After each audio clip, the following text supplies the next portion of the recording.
Meydanda Qarabağ geldi tufan, qalq, qalq. Top sürür, qapı titrəyir, susmur bu saflar. Qara beyaz renk ama ürək yanar, avaz avaz. Her gol vuranda sarsılır tribunalar. Yolda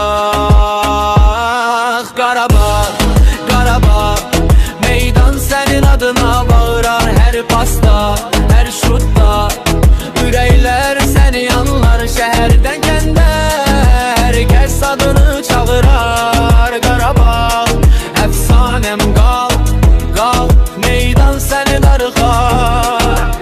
Avropa yolunda adım adım gedir bu komanda.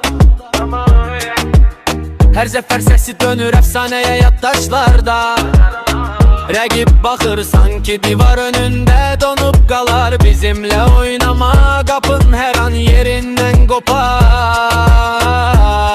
Hey Qarabağ, Qarabağ, meydan senin adına bağırar. Her pasta, her şutta, ürəklər seni anlar. Şəhərdən kəndə herkes adını çağırar. Qarabağ, efsanem qal, qalx, meydan seni darıxar.